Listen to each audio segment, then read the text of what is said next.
La Voz del Derecho presenta Panorama Económico. Los hechos, las cifras, las medidas oficiales, el sistema cambiario, monetario y crediticio. Dirige y conduce Luis Alberto Ávila.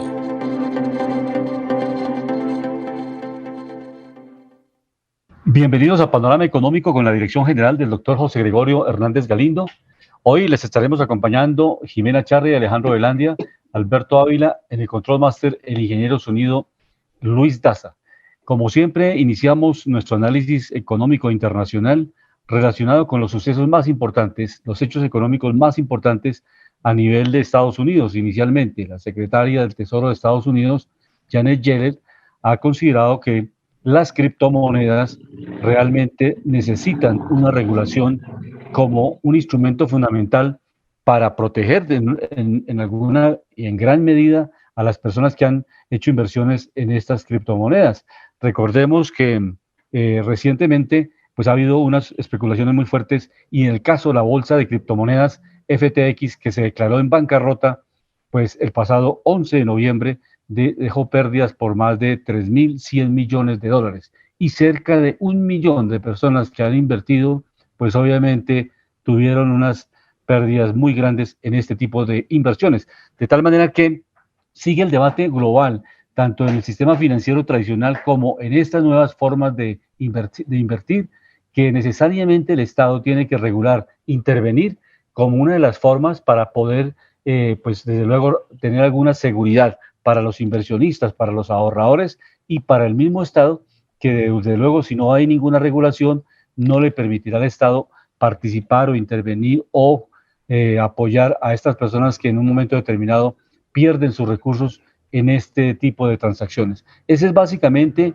el escenario inicial que se ha registrado en Estados Unidos y que vamos a analizar hoy con nuestro equipo de panelistas, con Jimena desde Los Ángeles, California, con Alejandro aquí en Bogotá, que es interesante que nos comente, nos podamos intercambiar opiniones de qué está pasando con este tipo de inversiones, que si bien es cierto, en unos momentos específicos han generado interesantísimas utilidades, pues también ha tenido unas caídas muy fuertes en su cotización, las distintas criptomonedas, y ha generado que esta bolsa FTX, que estaba integrando cerca de 3.100 millones de dólares, pues haya entrado en bancarrota y tengamos esos resultados.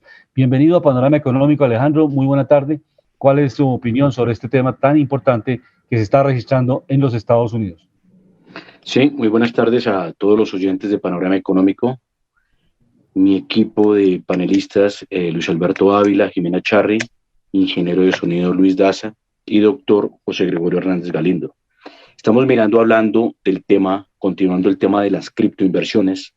Vemos que hoy el Bitcoin está cerrando en los $16.932 y cerrando con una capitalización de mercado de los 325.000 millones de dólares. En el caso de Ethereum, que es la segunda en el mercado, la vemos cerrando en un valor de los $1.275 y cerrando con una capitalización del mercado de 155.000 millones de dólares. Está subiendo el 1.63%, el Ethereum, cayendo el 1.63%, y el Bitcoin el 1%. Recordemos que Bitcoin llegó a tener valores de los $67.000, $69.000.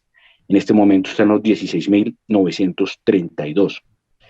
Hay algo que es importante a nivel de mercados, es importante la regulación, pero en este tipo de mercado puede ser perjudicial. ¿Por qué? Porque muchos de los que han buscado estos criptoactivos ven un gran atractivo. O sea, lo que puede ser positivo en el tema de regulación, en el tema de reguladores, custodios de este tipo de activos que son importantes en el mercado por la transparencia que hay que tener ante los clientes y los seguros que tienen que tener los clientes. Hay algo que puede ser perjudicial, que es que los criptoactivos ofrecen algo parecido a los paraísos fiscales, en donde las personas que tienen estos activos los pueden tener por debajo de la supervisión de las agencias de cada país de impuestos. Esto, pues precisamente como es una tecnología de blockchain, permite la forma de tenerlos ocultos. Ante los intermediarios del mercado como FTX, que se quebró, y Binance, Obviamente, estos sí registran nombres con quién es dueño de estos activos. Cuando ellos no registran precisamente de quiénes son estos criptoactivos, ahí vienen los gobiernos a congelar este tipo de activos, que ya ha sucedido mucho. Entonces, lo que puede ser positivo también puede castigar al activo, porque recordemos que estos activos generan un atractivo a nivel de paraíso fiscal en inversiones, que es uno de sus atractivos. Pero mirando hoy, comenzando con la bolsa de los Estados Unidos, mirando los activos más importantes y los índices. Miramos hoy el Dow Jones, que hoy está cayendo levemente el 0.63%, cerrando en los 34.332 puntos. En el caso del Standard & Poor's 500, este cierra en los 4.076 puntos y cae levemente el 0,09%. Y en el caso del Nasdaq, que agrupa las tecnológicas del mercado, en la bolsa de Nueva York, lo vemos cerrando en los 11.482 puntos y este sube levemente el 0.13%. El dólar index se encuentra en un valor de los 104.64 y está cayendo hoy en menos el 1.18%. Miramos las acciones más movidas del mercado en el New York Stock Exchange. Miramos a Tesla, recordemos que es la compañía de automóviles eléctricos. Hoy cierra en los $194 y tiene una variación del 0%. En el caso de Apple, cierra en los $148 y tiene una variación positiva del 0,19%. En el tema de Amazon, que recordemos trabaja con e-commerce, comercio digital, la vemos cerrando los $95.50. Esta cae menos el 1.08%. Acciones también como la de Microsoft sigue cayendo, claro que hoy cae levemente el menos 0.18%, cierran los $254. Y Netflix, que trabaja con entretenimiento, cierra en los $316 y esta sube hoy el 3.74%. Recordando, bancos centrales del mundo, los más importantes, Reserva Federal, recordemos que su tasa está en el 4%, Europa 2%, Reino Unido 3%, Suiza 0.50%, Canadá 3.75%, Japón menos 0.10%, Rusia sigue en el 7.50%, India 5.90%, China 3.65% y Brasil, que veíamos bajar, que viene cediendo en el tema de la inflación, viene bajando su inflación en forma considerable. El Banco Central de Brasil sigue con la tasa del 13.75%. En materia de empresas, y ese es el análisis que hemos hecho en varios programas, o sea, en la medida que suben pues, a las tasas de interés, ha generado pues, un proceso de desaceleración económica, medida que ha tomado los bancos centrales del mundo. Esas medidas no las toman los gobiernos, no son medidas del Ejecutivo, son medidas que toman los bancos centrales, necesariamente con la teoría supuesta de controlar la inflación. Pero ya tenemos que empresas como Meta ha hecho despidos con 11.000 trabajadores, Amazon 10.000, Snap 6.400, Cisco 4.100, Twitter 3.700, Carman 4.000, la Ford 3.000. Entonces, esa sumatoria de todas las empresas da 120.000 empleos que se han venido perdiendo. Entonces, en la medida en que se va desacelerando, o sea, la única manera para que una empresa pueda crecer es que tenga mercado. Uno le puede dar incentivos, disminuir impuestos, pero si no hay mercado donde vender esa empresa, puede que le den muchas fórmulas para que esa empresa siga produciendo, pero si no tiene ese mercado potencial, pues obviamente esa empresa no puede incrementar su planta de personal. O sea, lo que se requiere básicamente, el ejemplo sencillo, si yo tengo un mercado de 1.500 millones de camisas para venderle a China, pues tengo que montar una planta con muy buen número de trabajadores para vender 1.500 millones de camisas. Pero si puedo montar una planta para producir 20 camisas, no voy a poder emplear 100, 200 trabajadores, porque obviamente eso es lo que me da el tamaño de mi empresa, el nivel de ventas, el mercado al cual voy a dirigir mi empresa. ¿Es una empresa de talla mundial? ¿Es una empresa de talla nacional? ¿Es una empresa de talla regional? Y eso está pasando en el mundo. En la medida en que los mercados se han venido contrayendo, Esta contracción económica implica que las empresas empiecen a cerrar plantas o a disminuir la producción porque no hay el suficiente número de compradores, la demanda está cayendo. Esa razón ha llevado a estas empresas a disminuir básicamente la planta de personal y estos despidos, y por eso es que se está planteando, cuando sale esta gente deja de recibir recursos, ingresos, y obviamente sale del mercado, no tienen la capacidad de compra, y eso se genera una cadena en el circuito económico de una economía internamente. En la medida que se cierren más empresas, uno tiene dos caminos: lo que hizo el presidente Chávez en Venezuela, vía nacionalización, cerrar empresas, y el otro camino es vía tasas de interés bien elevadas, va cerrando más y más empresas. Y también, obviamente, si tienen las empresas otros elementos como los costos de producción, los costos financieros, los costos laborales, los temas también de impuestos. Esos elementos son las variables que se conforman para determinar los costos de una empresa. Y una empresa es viable en un país o en otro, depende de la sumatoria de esos costos, de esa canasta de costos que identifica hasta dónde una empresa es rentable. Si yo tengo una empresa con una tasa de retorno, una rentabilidad del 15, el 20% anual, y tengo unos compromisos internacionales o locales con unos recursos que tengo que girar por más de 30, 40, 50 puntos, naturalmente las empresas empiezan a cerrarse. Y las que siguen, uno conoce acá en la ciudad de Bogotá, por ejemplo, muchas empresas que siguen trabajando, pagando gas, pagando energía eléctrica, pagando servicios, pagando administración, y no tienen caja para producir, para tener cubiertos esos gastos, la nómina. Entonces hay muchas empresas que no tienen la gente afiliada a la seguridad social y tienen altísimos riesgos porque en un momento determinado se enferma una persona, tiene un accidente laboral y no tiene cobertura, pues naturalmente se generan problemas sociales y laborales. Entonces ese es el análisis internacional que hacemos de cómo en Estados Unidos estas empresas como Amazon, como Twitter, como Ford, como Data, están reduciendo la planta personal. Y esa es la tendencia, y por eso aquí en Colombia vamos a ver más adelante cómo el director de estudios económicos de Corfi Financiera nos va a José Ignacio López, nos va a comentar cuál es el balance de la economía colombiana desde el punto de vista de cómo se ve también la economía global y cuál es la perspectiva económica. Igualmente tendremos al gerente de la Federación de Cafeteros que hace su balance de cómo ha evolucionado la Federación de Cafeteros, la renovación del café, que también es un aparato productivo importante. Entonces, eso es el análisis internacional y su impacto que puede tener en la economía colombiana en este cierre del 2022, Alejandro. Entonces, ese es el esquema de cómo se está empezando a ver la desaceleración económica. No sé qué hay algo muy importante. Ustedes. Sí, algo muy importante que quería complementar. Por ejemplo, hablando de los márgenes que Luis Alberto decía, hay compañías, por ejemplo, miremos la número 1 del mundo, que es Walmart, que es la que más tiene ventas. Las ventas de Walmart, por ejemplo, están por encima de los 500.000 millones de dólares. Pero ellos a veces no registran utilidades ni del 5%, llegan a ser a veces utilidades del 2, 3, 4%, son utilidades muy bajas. Miramos, por ejemplo, el caso de Apple. Apple es de las empresas estrellas en el mundo generando buen valor y eficiencia financiera. Son acciones que, por ejemplo, compañías como Apple que generan, por ejemplo, del 20, 25 y hasta 30% de utilidades sobre su operación. Son compañías muy brillantes y obviamente pues están en el top 10 a nivel global, son de las compañías que más venden en el mundo. Pero hay algo que también es muy importante. Afortunadamente, en el gobierno anterior de Donald Trump, recordemos que bajaron los impuestos de renta del 35 al 21%.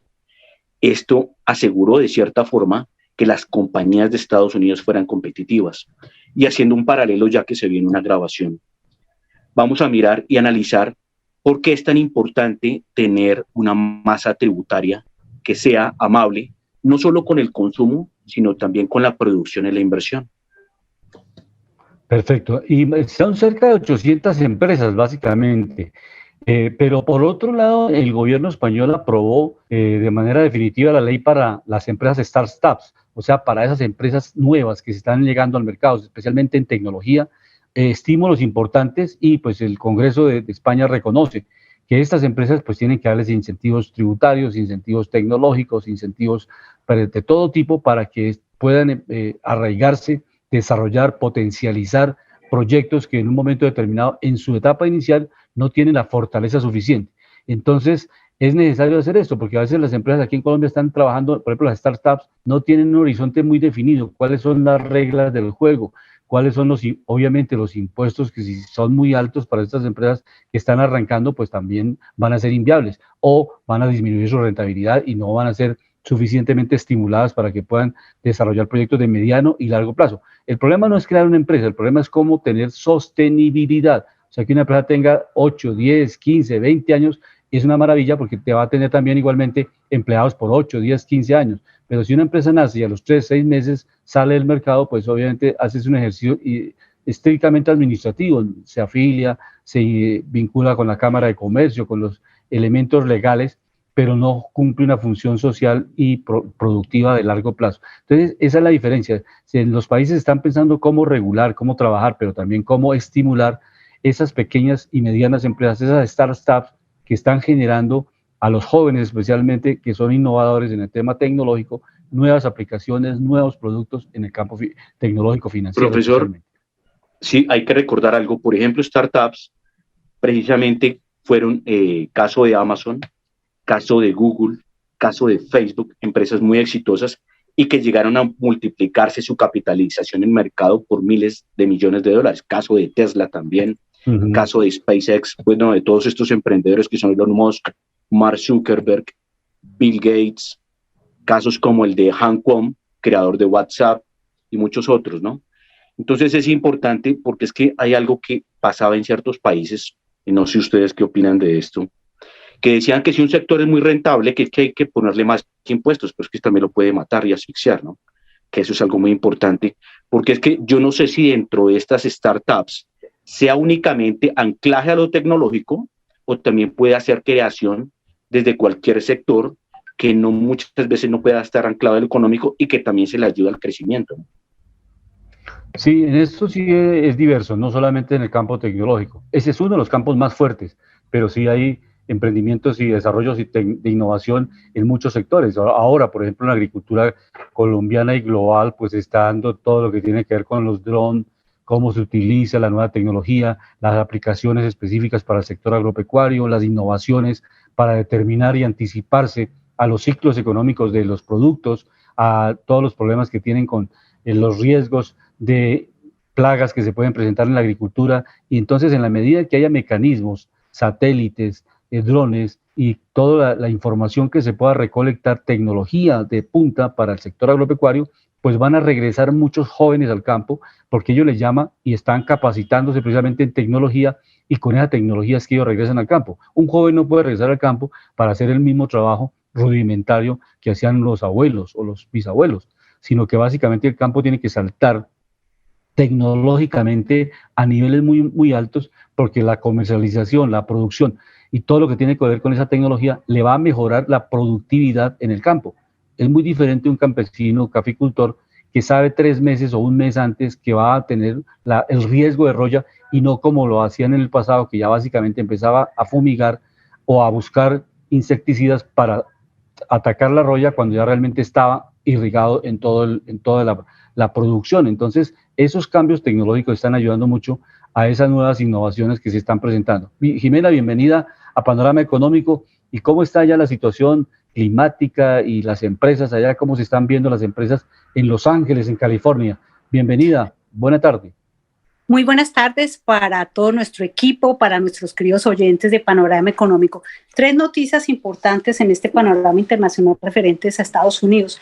La primera, que el presidente Joe Biden prohibió la aprobación de nuevos equipos de telecomunicaciones de empresas como Huawei Technologies y ZTE, y pues esto ha sido muy controversial, desde luego, pero pues él dice que ellos están muy involucrados con todo este tema de espionaje. Entonces esa es la razón por la cual él decidió prohibir a estas empresas estar en temas comerciales con Estados Unidos. La segunda es una noticia muy interesante para todos nuestros indocumentados acá en el estado de California, y es que el gobernador aprobó un ID, una cédula, para que todas las personas que no tienen documentos y no se pueden identificar en este país, en este estado, lo puedan hacer. Esta ley arranca a partir del el 1 de enero del 2023. Esto les permitirá a las personas indocumentadas acceder a servicios médicos, abrir cuentas bancarias, sacar la licencia de conducción. Ese es quizás el primer pilar de esta ley interesante que arranca, como lo digo, el año entrante. También para los estudiantes, para que puedan solicitar ayudas escolares. Recordemos que acá en California y en cualquier estado, si uno no tiene una identificación, es como si no existiera. Entonces, dijéramos, esto puede ser un avance muy importante para todos los inmigrantes y este es el primer estado de todo Estados Unidos que tiene este ID. Y la otra noticia que les tengo es que en Estados Unidos va a hablar Colombia solicitó a los Estados Unidos la revisión de algunos puntos del Tratado de Libre Comercio entre estos dos países. Recordemos que Estados Unidos es el primer socio comercial de Colombia, con un comercio bilateral que ya cumple 10 años. Entre los puntos que se pretenden renegociar o acordar, mejorar condiciones, está el tema de medicamentos, los productos agroquímicos y la protección a la inversión. Esto porque el país no ha tenido acceso suficiente al mercado con Estados Unidos. Eso lo hemos tratado en varios programas. Entonces, es muy importante la gestión que se está haciendo acá por parte del gobierno colombiano con la embajada y pues esperemos que este tratado de libre comercio mejore las condiciones porque ya sabemos que son más los productos que entran a Colombia que los que llegan a Estados Unidos provenientes de Colombia. Más adelante les contaré en Panorama Nacional cómo nos fue en la asamblea con la NIF y un libro muy interesante donde se habla acerca de la identidad digital y lo podemos poner como gran ejemplo, ahora la cédula digital en Colombia. Sí, hay algo que yo quería comentar con respecto a algo que comentaba Jimena, el tema de la prohibición de Huawei y ZTE, eso viene desde la administración Trump, y lo que ellos están viendo como peligroso acá, que como Huawei no solo vende equipos celulares, sino que es que Huawei se vuelve un gran proveedor a nivel global de redes. Entonces, obviamente, todas las comunicaciones corren a través de esas redes y lo que está temiendo Estados Unidos es que obviamente a través de este sistema de redes, pues obviamente empiecen a manejar las comunicaciones a nivel global, ¿no? Que es la parte delicada. Hay muchos países que hicieron bloque también y que se unieron a Estados Unidos, como el caso de Reino Unido y otros en Europa, porque están mirando que a futuro, si se le deja tomar mucha ventaja a esta compañía, pues podría manejar precisamente el tema de redes a nivel global. Recordábamos que otro grande a nivel global, pero que Huawei le quitó mucho protagonismo, era Nokia, Suecia, que era otro gran proveedor a nivel global de redes. Entonces, esto es muy importante y estos son temas ya de protección de seguridad nacional que era muy importante aclarar en este dato. Y hay otra cosa muy importante en el tema de TLC, algo que citaba Jimena. Hay muchas petroleras que dentro de esto que se estaba hablando del TLC querían demandar a Colombia por las medidas del nuevo gobierno con el tema de reforma tributaria.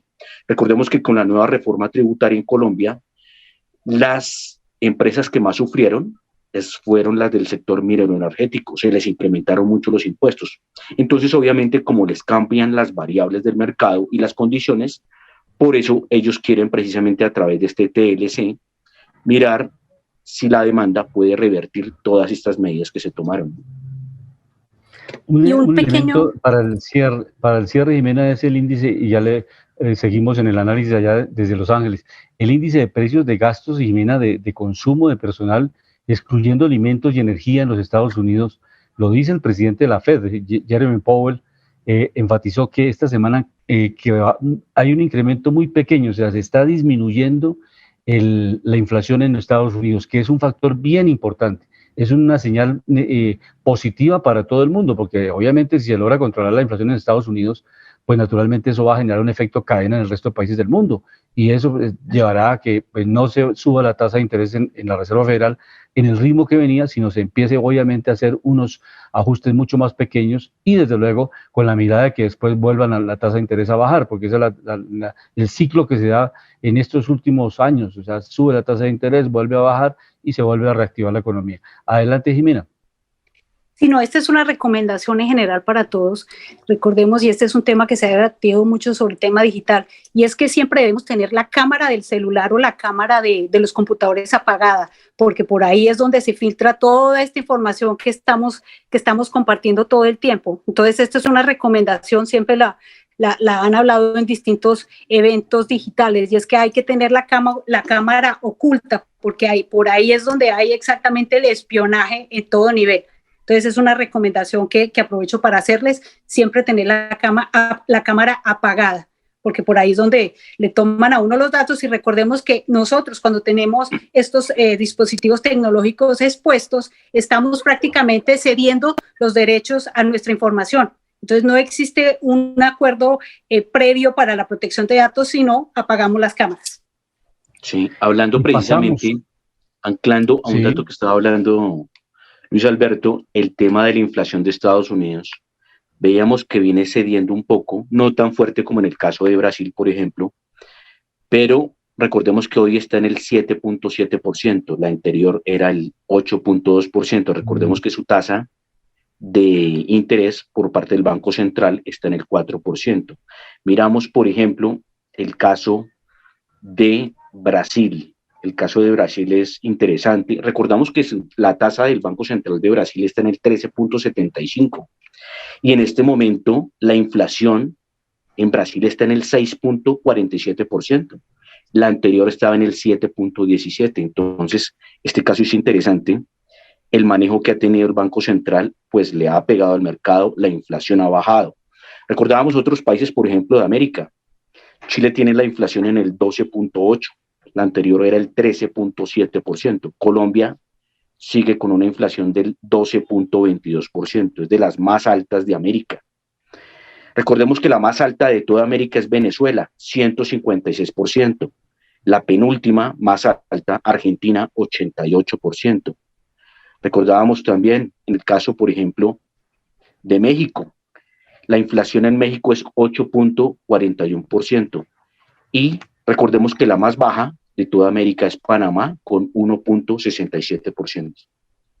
Y en panorama nacional, pues muchas reuniones, asambleas de fin de año, de gremios, de entidades, en fin, hay muchos eventos que realmente generan pues unos balances económicos. Vamos a iniciar con los distintos puntos de vista del sistema financiero colombiano. La Asamblea General de la Asociación Nacional de Instituciones Financieras, el presidente de la República estuvo en esta ocasión hablando del sistema financiero y cómo el sistema financiero, según el presidente, puede ir migrando, puede ir transformándose a ser un motor de crecimiento de la agricultura. Escuchemos al presidente de la República, Gustavo Petro.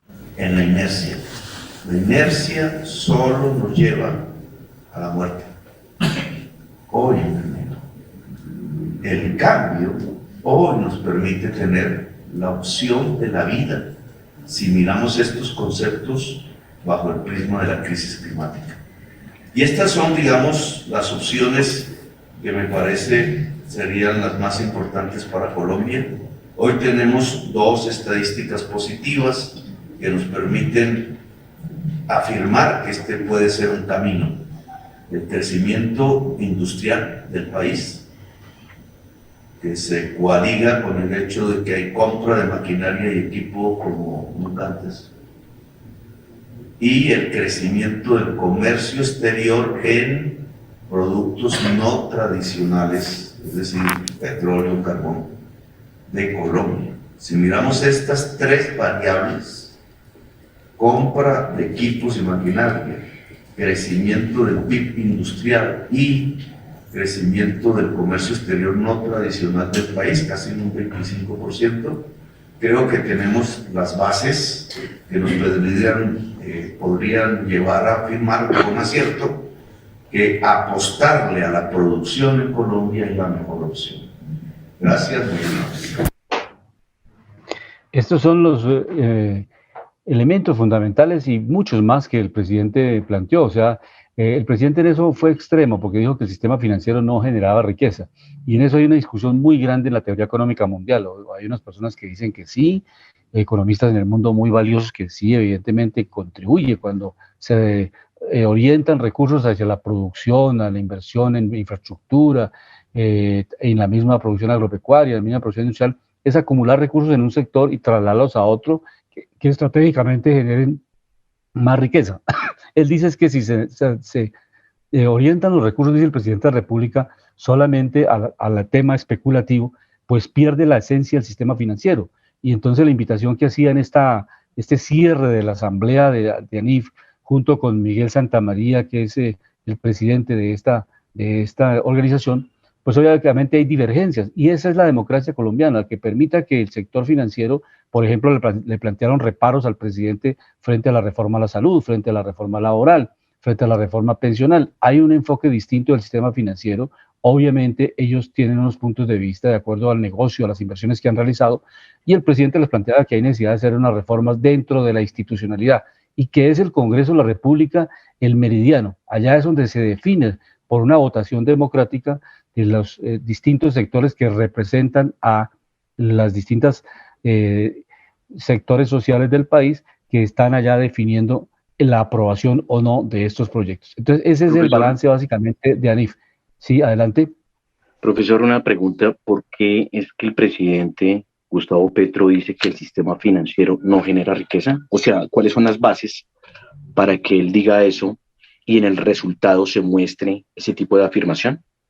Sí, el argumento central es de la historia económica, o sea, que no hay una transformación de materia prima. Cuando usted toma un producto, una manzana, una pera, la transforma, hay un valor agregado. Cuando toma el petróleo y lo transforma, hay derivados del petróleo, hay gas, polietileno, en fin, todos los derivados que se puede sacar del petróleo, hay una transformación industrial y ahí se generan valores agregados.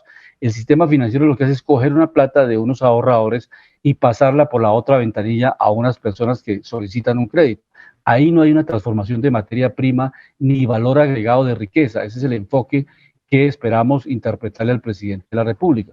Entonces él dice que lo invita al sector financiero a que se oriente más a invertir en el sector agropecuario, que baje las tasas de interés para poder inyectarle más recursos al sector agropecuario, que genera un eslabonamiento mucho más fuerte. Ahora más adelante vamos a escuchar a Roberto, al gerente de la Federación de Cafeteros, pues, que nos explica cómo más de 500.000 familias están inmersas en la producción de café y la comercialización, y todo el papel que ha juzgado Juan Valdés, que genera pues ya más de 500.000 millones de ventas anuales. Entonces, esos son los que realmente transforman materia prima, generan valor agregado, marca, producción a nivel global.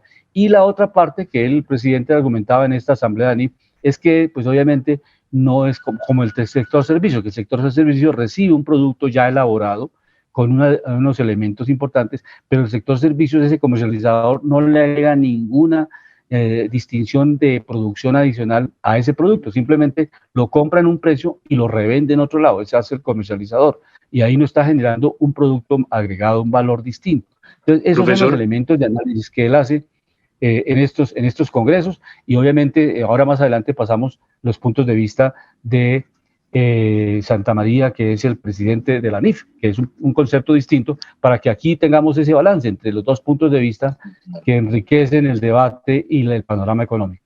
Profesor, ahí me parece, y a eso lo hablaba en un programa, es que hay unos economistas que, como no han participado mucho en el mercado, no conocen ciertas variables del mercado. ¿A qué voy, por ejemplo? ¿Cómo va a decir pues el presidente Gustavo Petro que el dinero no genera un valor muy importante? Estábamos hablando, por ejemplo, de las startups, en el caso de Estados Unidos. Estas compañías llegan a ser muy grandes es porque grandes fondos invierten en ellas. Al invertir en ellas, obviamente tienen un músculo financiero muy grande, y a través de este músculo financiero es que logran crecer en 5 y 10 años y tener unos volúmenes de unas empresas muy grandes. Llegan a tener unas valoraciones de billones de dólares, esto hablando en el término matemáticas. Hay, por ejemplo, compañías como Apple y otras que han llegado a tener una valorización, capitalización de mercado de 1 y 2 billones de dólares, compañías muy grandes. En el tema él habla de la inversión, pero curiosamente yo no sé por qué le dio tan duro al tema de la inversión con esta reforma tributaria. Entonces él mismo se contradice y es contradictorio. ¿Esto por qué? Si uno castiga la inversión, le pone más impuestos a la inversión, le pone más impuestos a los dividendos, a las utilidades, a las ganancias ocasionales, pues corta el mismo sistema, porque precisamente el dinero es la sangre que permite invertir, es la sangre que permite hacer inversiones, es la sangre que permite, por ejemplo, de generarle a las compañías, por ejemplo, listadas en bolsa, profesor Luis, no solo dinero a través de préstamos, que es lo que es el sistema financiero, sino a través de vender parte de la compañía y el mercado compra ese tipo, por ejemplo, de acciones. que es otra forma de financiar, el tema también de bonos, ¿sí? Entonces hay muchas formas que el sistema precisamente financiero ayuda mucho, porque recordemos que el dinero pues es el medio circulante y obviamente es un medio de transabilidad que permite hacer muchas cosas.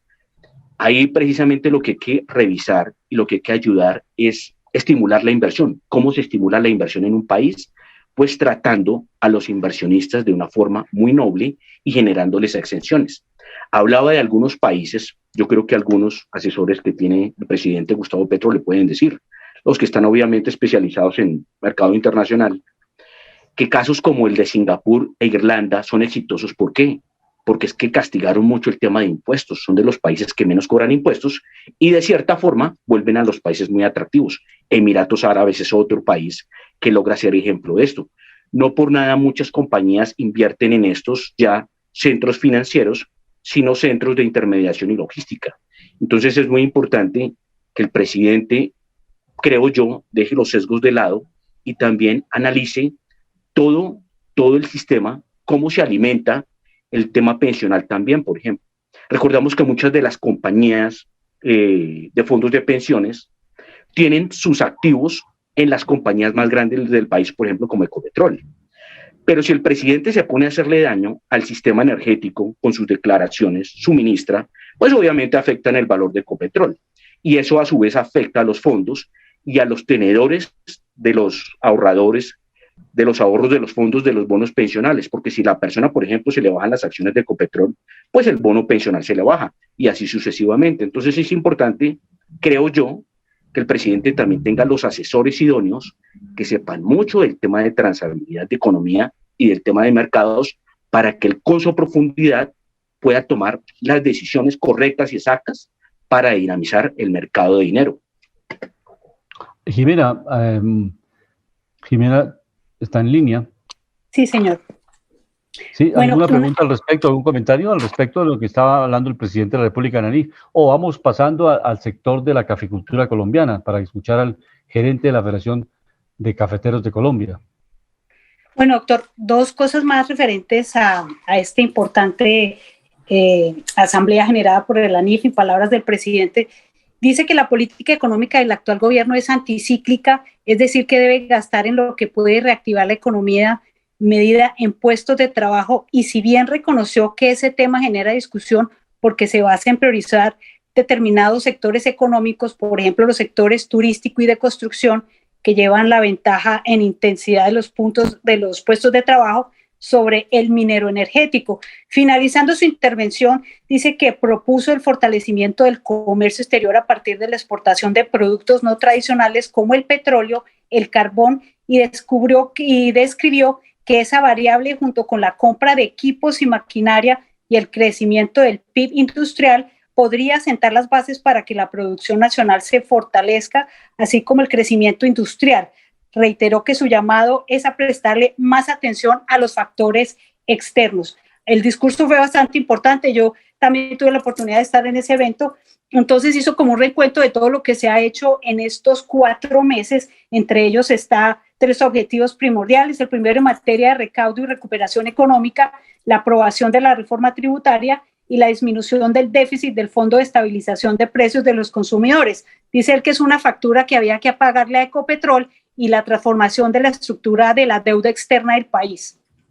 Perfecto, sí, son elementos que se van a ir analizando, que seguramente en este y en otros programas los vamos analizando.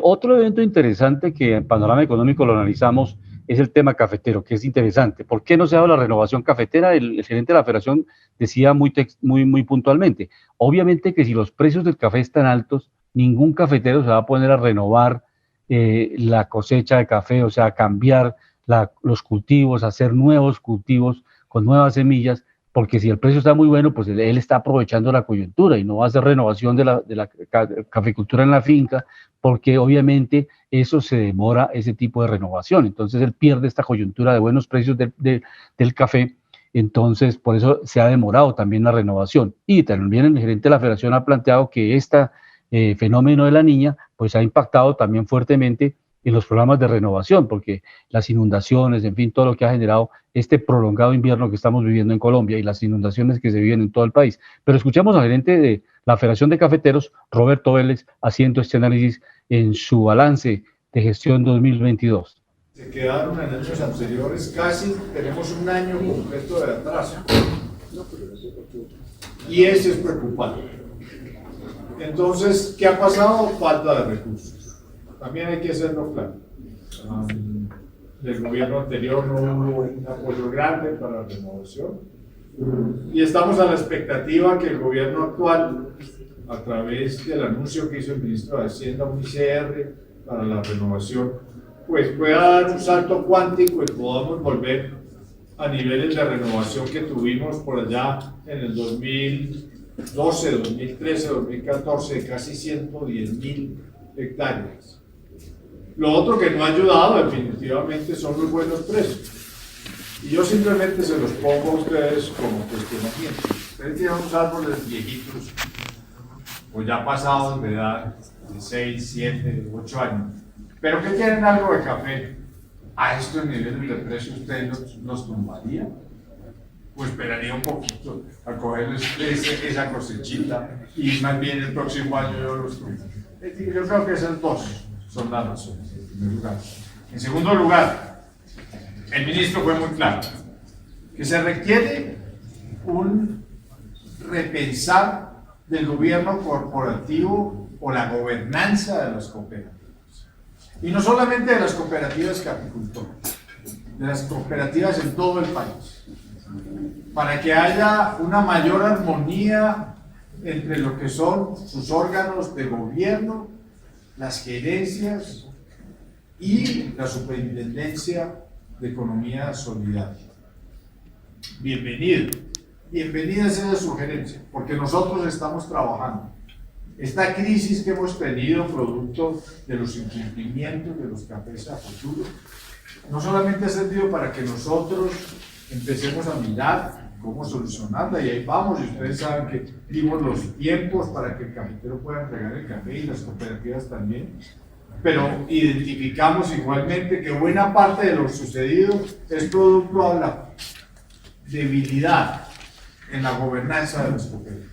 Tenemos que fortalecer, pues, los órganos de gobierno y la gobernabilidad de las cooperativas. Un elemento importante que puede ser titular nacional en cualquier medio de comunicación, lo dijo el gerente de la Federación de Cafeteros, que tuvimos oportunidad de dialogar con él en unos minutos, es el relacionado que si en un momento determinado hay una especulación, o sea, el precio del café llega a bajar tanto en la bolsa de Nueva York, que está dispuesta la Federación de Cafeteros a negociar por fuera de la bolsa de valores, que se revelaría fundamentalmente y que la Federación de Cafeteros no estaría dispuesta a la manipulación del mercado internacional a través de la bolsa en Nueva York. De tal manera que ese es un planteamiento central que hizo en esta reunión que tuvimos en el día anterior y en la cual pues obviamente entregó estas declaraciones de cómo se está dando la renovación del café y cómo pues impacta a los caficultores en todo el país. Pero escuchemos también al director de estudios, sí, adelante Alejandro, y más adelante escuchamos al director de estudios económicos que tuve la oportunidad de hablar con él, a José Ignacio López, que es el director ejecutivo de estudios económicos de Corfi Colombiana en el país. Adelante Alejandro. Sí, es que mi pregunta era, ¿usted iba a pasar una grabación del director de la NIF? Sí, no, está pendiente porque parece que tiene una pequeña defecto técnico, entonces si alcanzamos a pasar ahora o si no lo pasamos en el siguiente programa para ver el concepto sería interesante, de Mauricio. Ya que estamos tratando esos temas, a ver qué fue lo que dijo precisamente el director de la NIF con respecto a lo que también argumentaba Gustavo Petro. Sería interesante. Sí, si no tengo ahorita porque no vamos a revisarla técnicamente, pero vamos a escuchar a José Ignacio López, que es el director ejecutivo de estudios económicos de Corfi Colombiana, con quien tuve la oportunidad de dialogar en el transcurso del día anterior. Estamos con el doctor José Ignacio López y está en la dirección ejecutiva del equipo de investigaciones económicas de Corfi Colombiana. También ha estado en otras entidades financieras, estuvo también en ANIF, pues está también en la cátedra universitaria. Nos acompaña hoy para que nos dé a conocer su visión de cómo pasamos este año, el balance económico que hacemos los distintos medios de comunicación. Bienvenido a Panorama Económico, doctor José Ignacio. Un gusto estar con ustedes, un placer hacer este balance económico de fin de 2022. ¿Cuáles serían los principales indicadores? Por ejemplo, en empleo, obviamente inflación, que tenemos un acumulado creciente. ¿Cómo vemos este año? ¿Crecimiento económico? Que pasamos el examen, un buen crecimiento económico. ¿Cómo lo han visto ustedes en este desarrollo 2022? Sí, el balance económico yo creo que es bueno. Y básicamente es bueno porque la economía colombiana logró recuperarse completamente del choque de la pandemia. Nuestra proyección para el crecimiento del PIB de este año es del 8%, y si bien la cifra todavía no es definitiva y no la conocemos, probablemente vamos a estar muy cerca a esa proyección del 8%. Y esto quizás es lo que hay que resaltar, y es que pues logramos superar ese choque tan fuerte que estuvo asociado al COVID-19, y alcanzamos no solo el ingreso prepandemia, es decir, no solo la economía colombiana logró recuperar el nivel de ingreso que tenía antes del COVID, sino que incluso recuperamos el nivel de ingreso que hubiéramos tenido sin COVID.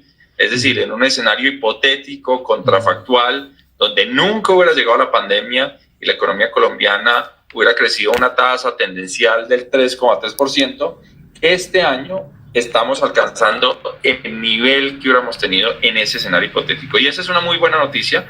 Sí, les estaba comentando que esta charla que tuvimos con José Ignacio López de Correcolombiana, pues hubo un problema técnico en nuestra comunicación vía internet, pero a pesar de todo, Correcolombiana es optimista. Ellos están dando un pronóstico para el año 2023 de 1,5 de crecimiento económico.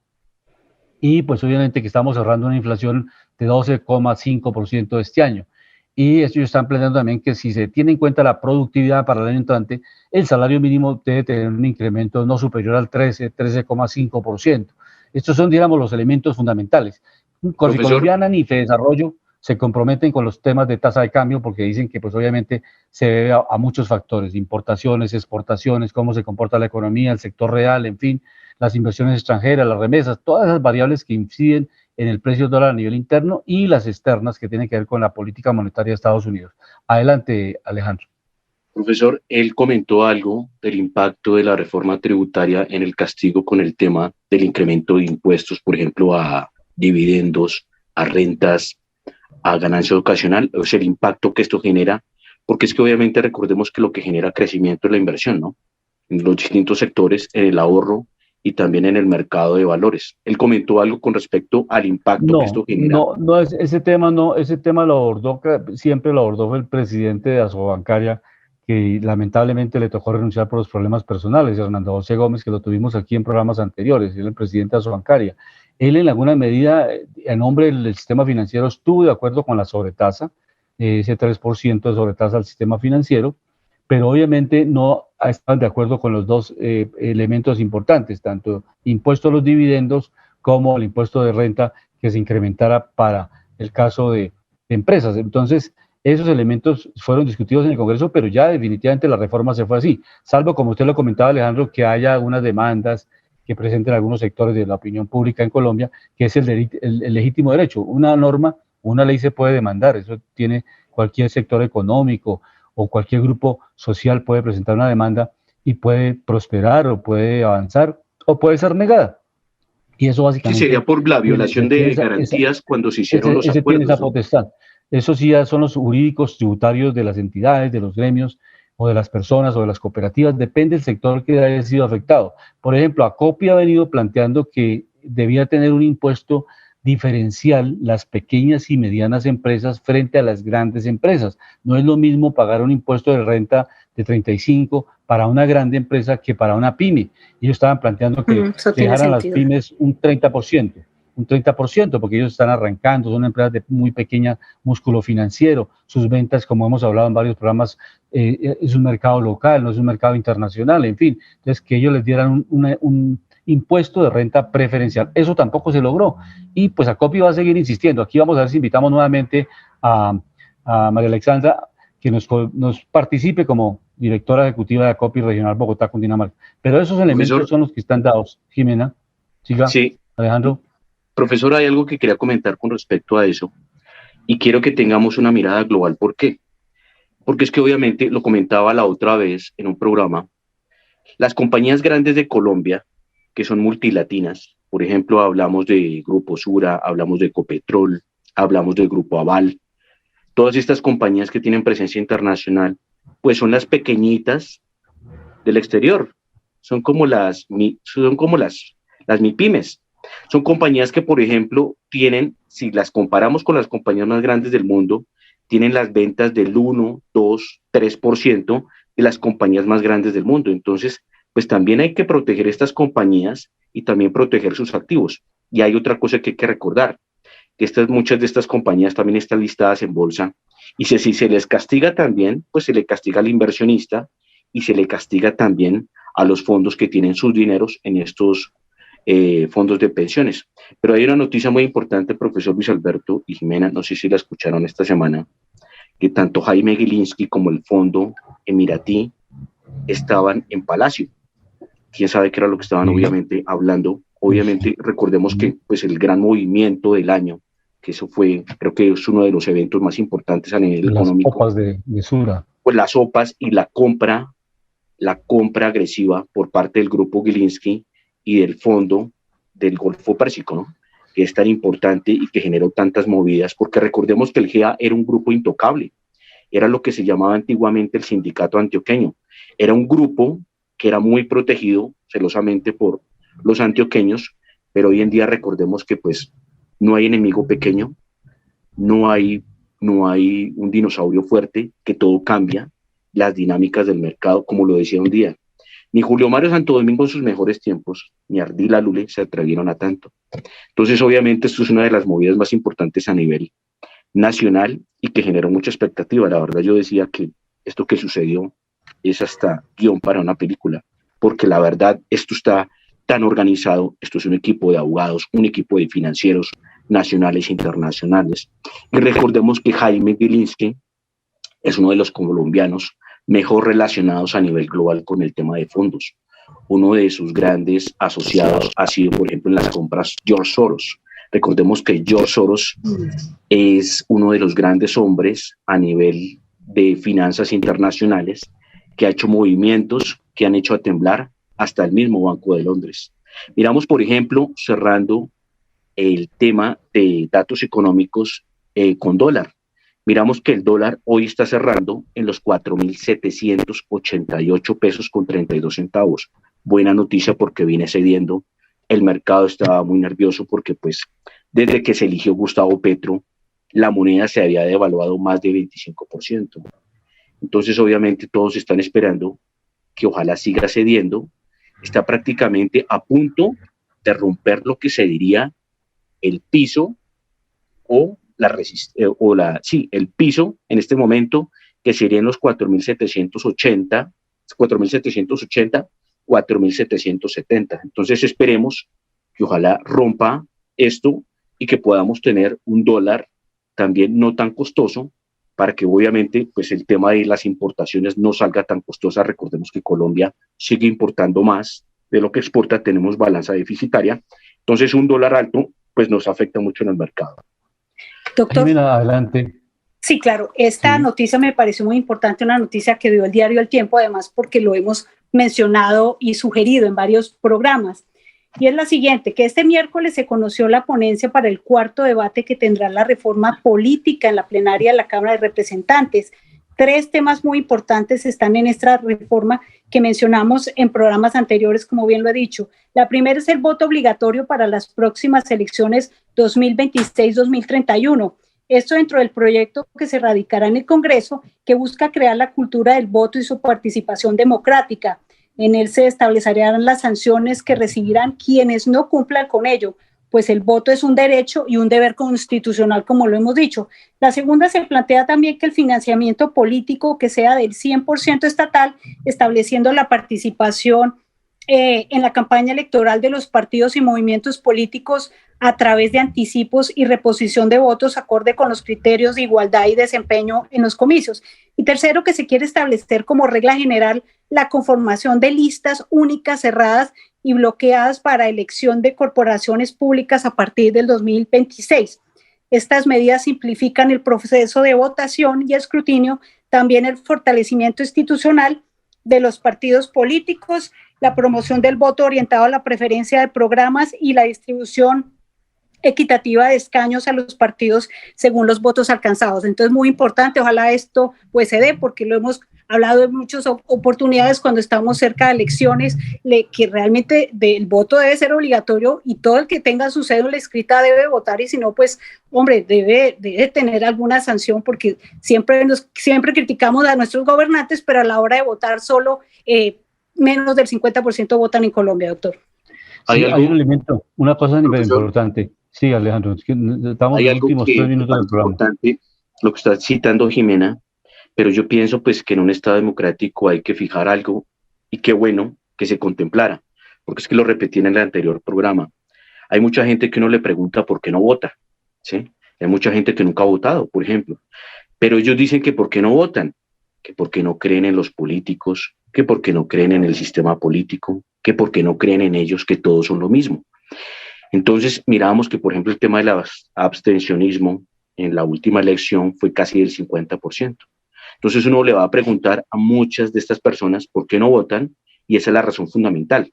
Entonces, mirando la naturaleza del suceso, se debería mirar el no voto como un tipo de protesta, y eso se debería contemplar, porque no es obligar a la gente a que piense como uno quiere, porque hay que también mirar la naturaleza de por qué suceden este tipo de cosas, por qué la falta de interés, que obviamente, como lo dice Jimena, esto es un interés de todos porque es un tema de responsabilidades y es un tema de derechos, pero también hay que mirar la naturaleza de que mucha gente nunca ve cambios reales, entonces no hay motivación real, ¿no?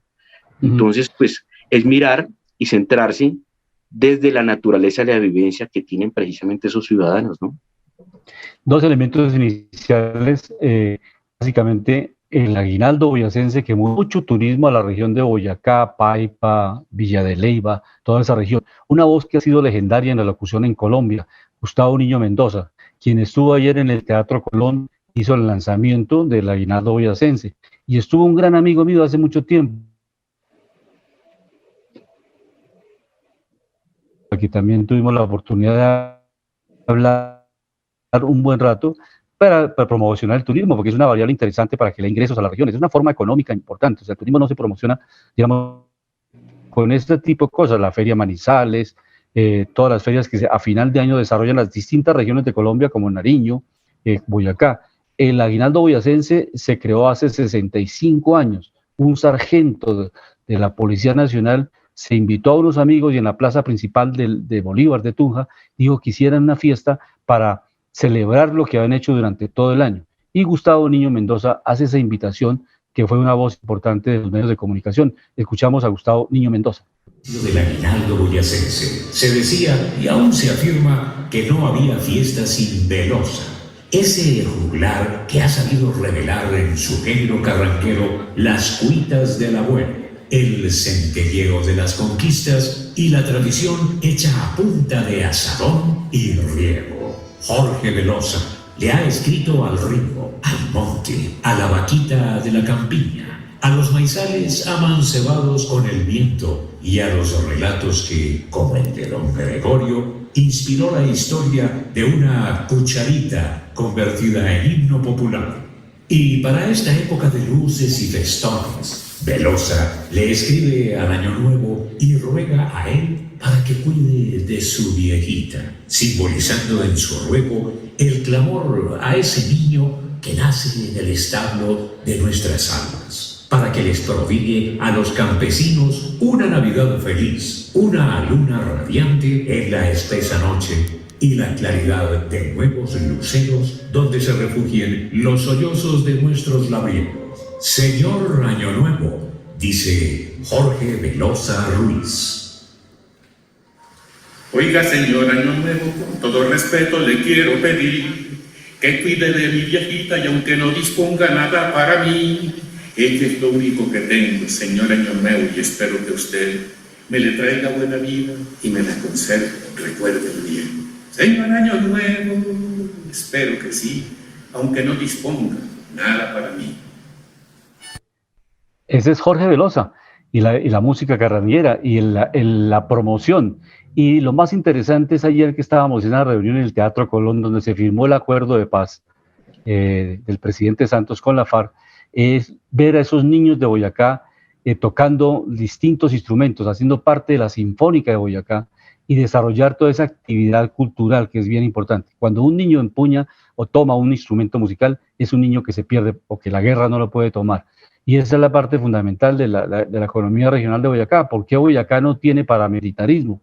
Porque precisamente el minifundio, la pequeña propiedad, no ha permitido que los paramilitares, que compraban grandes extensiones de tierra, pues entraran a Boyacá, porque allá hay pequeñas extensiones de tierra. Por eso no hubo un desarrollo del paramilitarismo en Boyacá. Entonces ahí hay elementos culturales, económicos. Y finalmente, escuchemos el balance de las elecciones de la Cámara de Comercio de Bogotá, que se celebraron hoy en todo el país, las elecciones de juntas directivas, pero particularmente tuve la ocasión de ser jurado en Bogotá de la Cámara de Comercio de la ciudad, y escuchemos el balance, cómo quedaron las elecciones. Lista número 4, 63 votos. Lista número 5, 38 votos. Lista número 6, 24 votos. Lista número 7, 30 votos. Lista número 8, 119 votos. Lista número 9, 148 votos. Lista número 10, 97 votos. Lista número 11, 104 votos. 104. Lista número 12, 70 votos. Lista número 13, 89 votos. Lista número 14, 60 votos. Lista número 15, 129 votos. Votos en blanco, 11. Total de votos registrados para las elecciones de junta directiva, 1.247 votos. Hecho el cálculo del cociente electoral, tal como lo dispone el artículo 197 del Código de Comercio, para lo cual está debidamente parametrizado el sistema electoral, el cociente electoral corresponde, Gustavo, subes un poco por favor. El cociente electoral corresponde a 155 votos. Esto es, como ustedes saben, las listas que tuvieron 155 votos o más obtienen curules por cociente y las demás por residuo en orden descendente según su número de votos. De esta manera, por cociente, no obtiene curul ninguna de las listas. Exacto, sí, está muy bajito. Por residuo, obtienen las curules las siguientes listas. Lista número 1, una curul. Lista número 2, una curul. Lista número 8, una curul. Lista número 9, una curul. Lista número 10, una curul. Lista número 11, una curul. Este es el balance de los empresarios en Bogotá, profesor Alejandro y Jimena. ¿Cómo se construye democracia empresarial? Quienes somos amigos del desarrollo de las empresas, en las elecciones es el mecanismo para elegir 8 miembros de la Junta Directiva de la Cámara de Comercio de Bogotá. Se eligen por los empresarios de la ciudad de Bogotá. Igualmente lo hacen en las cámaras de comercio, obviamente de acuerdo al nivel de renglones que tenga cada cámara de comercio, que son cámaras más pequeñas, la de Tunja, Duitama, Sogamoso, Cali, Medellín, Barranquilla, todas se llevaron a cabo las elecciones hoy. Y los empresarios, allá tuvimos la oportunidad de recibirlos personalmente a los empresarios para que votaran. El voto fue presencial, electrónico, no era por papeleta, ya es más moderno, y en cuestión de 10 minutos se hace la consolidación porque es una plataforma que se integra rápidamente y están los resultados en 10 minutos. Entonces, o sea, con ese sistema no hay espacio para fraude. No, señor, porque llega el empresario, se identifica con su cédula y vota, y obviamente queda registrado, y automáticamente el sistema no permite que un empresario vote 2 veces o que alguien pueda suplantar el voto, porque previamente presenta la cédula en la mesa y pasa a la cabina donde está el computador y pues hace el trabajo electrónico para registrar su voto y automáticamente queda registrado y cierra la posibilidad que otra persona en ninguna cámara de comercio de Bogotá, ni Chapinero, ni Kennedy, ni la 26 en Salitre, o en Cedritos, o en la 94 con 15, ninguna sede pueda volver a votar, porque ya está registrado en todo el sistema. Entonces no hay posibilidad de duplicidad. Jimena, ¿nos iba a comentar algún dato? Sí, pues quería contarles que estuvimos hoy, Panorama Económico, en el lanzamiento del libro La identidad digital hacia la modernización del Estado. Y habla de temas bien interesantes porque recordemos que tenemos, usualmente los usuarios de temas digitales tenemos varios perfiles. Y cuando digo varios perfiles es lo siguiente, ustedes seguramente tienen una cuenta en Facebook, tienen una en Instagram, tienen una en Twitter. En las redes, sí. Sí, en las redes, exacto. Y a su vez tienen su cédula digital, ¿cierto? Pareciera que fueran varios perfiles. Entonces, fue muy interesante porque en el libro nos explicaron, estuvo la Registraduría Nacional mostrando cómo va a ser todo este proceso de la cédula digital en Colombia, que es muy interesante, y también hablaban de que va a estar blindada frente a todo este tema de ciber hackeada que hemos visto en distintos medios. Entonces fue muy interesante este tema digital y pues deja una inquietud muy importante que espero que pues, les suene un poquito, y es ¿cuál va a ser nuestra identidad digital en el futuro o en el presente? Porque como les digo, tenemos distintos perfiles dependiendo de qué plataforma estemos utilizando, pero solo tenemos una cédula. Ok, llegamos al final de Panorama Económico, se nos acabó el tiempo, con la dirección general del doctor José Gregorio Hernández Galindo. Les comento, ya en 2 días, en 10 días, me llega la cédula digital, ya está tramitada, ya que quedamos al día digitalmente. Hoy nos acompañaron Jimena Charri, Alejandro Velandia, Luis Alberto Ávila y el control máster del ingeniero Luis Daza. Estamos en la tecnología. Nos vemos la próxima semana. La Voz del Derecho presentó Panorama Económico. Los hechos, las cifras, las medidas oficiales, el sistema cambiario, monetario y crediticio, la agricultura, la industria, en La Voz del Derecho.